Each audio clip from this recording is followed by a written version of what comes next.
Friends, ये एक जो वीडियो है वो एक कॉमन अवेयरनेस और पब्लिक अवेयरनेस के लिए वीडियो है। बहुत सारे लोगों का एक कॉमन इशू आजकल मेरे नोटिस में आया है, दैट इज़ नेम चेंज या नेम में कोई इशू है, सरनेम ऐड नहीं है आपके नेम में, आपके किसी भी एजुकेशनल डॉक्यूमेंट्स में या कोई और डॉक्यूमेंट्स में, चाहे वो पेरेंट्स के नेम का इशू हो या आपके डेट ऑफ बर्थ का इशू हो। इशू ये कि अगर आपके एक सर्टिफिकेट में आपका नाम सही लिखा है, दूसरे सर्टिफिकेट में नाम सही नहीं है। तो आइए इस वीडियो के माध्यम से हम इस चीज़ को आज क्लैरिफिकेशन करते हैं। मेरा नाम एडवोकेट शान्या गुप्ता है और मैं आपको इस वीडियो के ज़रिए 3 स्टेप्स में ये बताऊंगी कि आप इस चीज़ को अपने आप से खुद कैसे इस प्रोसेस को आगे कैसे लेकर जा सकते हैं और अपने नेम चेंज के इशू को खुद ब खुद सॉल्व कर सकते हैं। इसके लिए आपको किसी भी मिडिल मैन की ज़रूरत नहीं है, ना ही किसी एडवोकेट की ज़रूरत है और ना ही किसी और व्यक्ति की ज़रूरत है। ये प्रोसेस कम्प्लीटली आप खुद भी कर सकते हैं और ये बहुत ईजी प्रोसेस होता है। तो मैं आज आपको ये बताऊंगी कि इस चीज़ को आप इजीली कैसे कर पाएंगे। स्टेप नंबर वन जो कि काफ़ी इजी है, उसमें आपको ये करना है कि आप अपने नियर बाई कोर्ट में जाइए और वहाँ पे एग्जीक्यूटिव मजिस्ट्रेट या फर्स्ट क्लास मजिस्ट्रेट से एक एफिडेविट बनवाइए। जानिए एफिडेविट में आपको कुछ चीज़ें मेंशन करनी है, जैसे कि अपना नाम, अपने फादर का नाम, आधार नंबर और आपका कंप्लीट एड्रेस जहाँ की आपका होम टाउन होगा, ना कि आप जहाँ पे वर्क कर रहे हैं या जहाँ पे आप स्टूडेंट हैं। याद रखिए आपको अपने कंप्लीटली होम टाउन का एड्रेस देना है या फिर वो एड्रेस देना है जो कि आपके आधार पे मेंशन्ड है। तो आपको कुछ बातों का ये ध्यान रखना है, जैसे कि जब आप एफिडेविट बनवाएंगे उसमें कुछ पॉइंट्स याद रखिएगा। अगर आपके नेम में सरनेम ऐड नहीं है, याद रखिए आपके सारे डॉक्यूमेंट्स में सरनेम है और किसी एक डॉक्यूमेंट में सरनेम नहीं है, तो आपको वहाँ पे ये चीज़ मेंशन करना है। कौन से एजुकेशनल डॉक्यूमेंट में नहीं है आपको वो भी वहाँ मेंशन करना पड़ेगा, with roll number, with registration number और आपका पूरा नाम और आपने किस स्कूल से पास आउट किया है, किस ईयर में पास आउट हुआ है। याद रखिए ये आपको मेंशन वहाँ पे उस पॉइंट में करना है। स्टेप नंबर 2 जो कि आपको न्यूज़पेपर जो कि न्यूज़पेपर हम लोग पढ़ते हैं, उसमें आपको अपना नेम पब्लिश कराना है। नेम पब्लिश कराने के लिए आप किसी भी लोकल न्यूज़पेपर में आप जाएंगे, वहाँ पे आप बात करिएंगे। बात करने के बाद वहाँ पे आपको रिसिप्ट मिलेगा, वो जितने भी पैसे आपको बोलेंगे आप वो वहाँ पे कर सकते हैं। इसके लिए भी आपको किसी भी मिडिल मैन की ज़रूरत नहीं है। आप वो अपने किसी भी लोकल न्यूज़पेपर के में जाएंगे और वहाँ पे आप अपना नेम चेंज का ये रिसिप्ट कटवा कर और आप अपना पब्लिश ये करवा सकते हैं। याद रखिए जो भी आपका इशू है, अगर आपके नेम में इशू है या आपके फादर नेम में इशू है या आपके डेट ऑफ बर्थ आपका गलत दिया हुआ है, ये चीज़ भी आपको वहाँ पे पब्लिश करानी पड़ेगी। अगर आपने ये चीज़ नहीं कराई, आपने कुछ लाइन ही वहाँ लिखवा दी, तो याद रखिए जब आप स्टेप 3 में मैं बताऊंगी गजट ऑफ इंडिया के बारे में जो कि दिल्ली में है, उसमें ये चीज़ आपका कंप्लीटली वहाँ ऑफिस में रिजेक्ट कर देगा। याद रखिए जो भी आप अपने एफिडेविट में पॉइंट लिखवा रहे हैं वही सेम चीज़ आपको आपको न्यूज़पेपर में भी पब्लिश करानी पड़ेगी। अगर आपको वो न्यूज़पेपर में लग रहा है कि बहुत लाइन लंबी हो रही है या आपको कुछ फाइनेंशियली प्रॉब्लम है, यू आर अ स्टूडेंट, आप नहीं उस चीज़ को कर पाओगे, तो याद रखिए आपके पास एक और चीज़ है। जब आप न्यूज़पेपर में लिखोगे उसमें आप अपना नाम लिखोगे, उसमें आप अपने फादर का नाम लिखोगे, रेसिडेंट ऑफ आप जहाँ के भी रेसिडेंट हैं आप वो दोगे और जो भी आपने एफिडेविट बनवाया है उसका एक नंबर होता है, दैट इज़ एफिडेविट नंबर। और जिस डेट को भी आपने बनवाया है आप चाहो तो न्यूज़पेपर में वो भी दे सकते हो कि विडे एफिडेविट डेटेड, आपका जो भी डेट पे भी आपने वो एफिडेविट पे स्टैंप लगवाया होगा आप वो भी दे सकते हैं। ये एक पूरा प्रोसेस होता है। आप न्यूज़पेपर की कटिंग को लीजिए और याद रखिए न्यूज़पेपर की आपको 2 कटिंग अपने पास हैंडी हमेशा रखनी है, यानी कि वो न्यूज़पेपर जो ओरिजिनल कॉपी होगी आपको वो दोनों अपने पास हैंडी ऑल द टाइम रखनी है। प्रोसेस नंबर 3 का मैं अब आपको जिक्र करना चाहती हूँ। प्रोसेस नंबर 3 जो कि दिल्ली में विधानसभा एक जगह है, विधानसभा से आप या अपनी बाई कार भी आ सकते हो और या तो आप मेट्रो भी ले सकते हो। मेट्रो के लिए remember that you have to take yellow line, आपको येलो लाइन लेनी है। विधानसभा मेट्रो स्टेशन से जैसे ही आप बाहर निकलेंगे, आपको कुछ नहीं करना है। गेट से एग्जिट लेते ही आप किसी से भी वहाँ पूछेंगे। वैसे वो जो ये gazette of India for name change है, ये ऑफिस विधानसभा मेट्रो स्टेशन के जस्ट पीछे है, यानी कि डिप्यूटी कमिश्नर ऑफ ऑफिस जो है नॉर्थ डिस्ट्रिक्ट का, उसके जस्ट पीछे है। आप वहाँ किसी से भी पूछेंगे तो आपको वो बता देंगे। आपको किसी भी रिक्शा की ज़रूरत नहीं है, आप बाई वॉक भी जा सकते हो और आप गूगल मैप्स के हेल्प से भी ले सकते हो। गजट ऑफ इंडिया का office 10 o'clock sharp 10 o'clock open हो जाता है।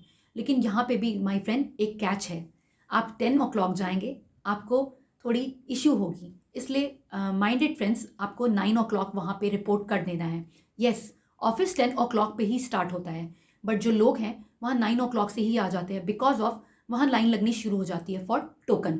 10 o'clock पे जैसे ही ऑफिस ओपन होता है, टोकन वहाँ टोकन सिस्टम है। टोकन सिस्टम के लिए भी आपको किसी को कुछ भी पे करने की ज़रूरत नहीं है।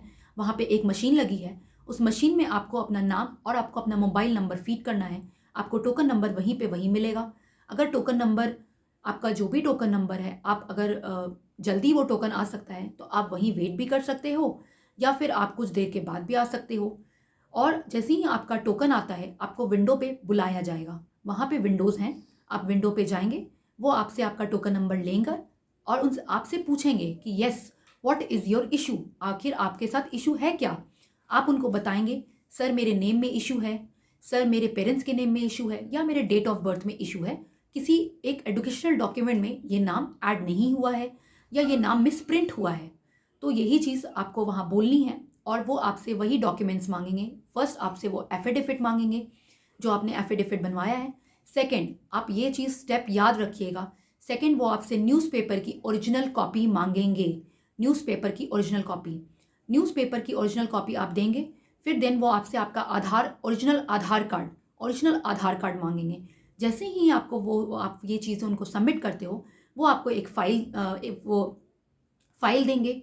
फ़ाइल में आपको वो एक फॉर्म देंगे। फॉर्म को जब आप देखेंगे, फॉर्म में ज़्यादा कुछ नहीं आपको करना है। 3 डॉक्यूमेंट्स तो मैंने आपको ये बताए, आपको अपने लेके जाने ही जाने हैं। प्लस आपको एक चीज़ और, अपने 2 पासपोर्ट साइज़ फ़ोटोग्राफ आपको कैरी करने हैं। वहाँ पे 2 पासपोर्ट साइज़ फ़ोटोग्राफ यूज़ होते हैं। आपको वो 2 पासपोर्ट साइज़ फ़ोटोग्राफ वहाँ पे पेस्ट करने हैं। उस फॉर्म को अच्छे से पहले आप पढ़ेंगे। किसी भी हड़बड़ी की कोई ज़रूरत नहीं है। आपके पास बहुत टाइम होगा उस दिन के लिए। आप पहले उस फॉर्म को पढ़ेंगे। उस फॉर्म में आपको क्या-क्या दिया है। माइंडेड, ये एक बहुत इम्पॉर्टेंट डॉक्यूमेंट होता है। आप फॉर्म में अपना एग्जैक्ट नाम लिखेंगे, अपने फादर का नाम, अपने एड्रेस को पूरे तरीके से अच्छे से लिखेंगे। उस फॉर्म में आपको 2 विटनेस की ज़रूरत पड़ती है। विटनेस कोई भी हो सकते हैं, आपके पेरेंट्स हो सकते हैं, या आपके साथ जो एक्कम्पनी कर रहे हैं वो भी हो सकते हैं, या कोई भी अगर आप वहाँ के किसी भी लोग होंगे, आप प्लीज़ उनको बोलेगा, वो फॉर्म पे साइन कर देंगे। बस कुछ और करना नहीं है। और उसके बाद स्टेप, इसी में एक और स्टेप है कि वहाँ पे आपको एक सीडी जनरेट करने बोला जाएगा। सीडी जनरेट करना लोगों को लगता है एक बहुत टफ प्रोसेस है। नहीं माय फ्रेंड्स, टफ प्रोसेस नहीं है। सीडी के लिए आपको बस ये करना है, वहीं पे जब आप सामने देखेंगे, वहीं पे आपको एक काउंटर बना हुआ है। उस काउंटर से आपको 50 रुपीज़ का एक रिसिप्ट लेना है।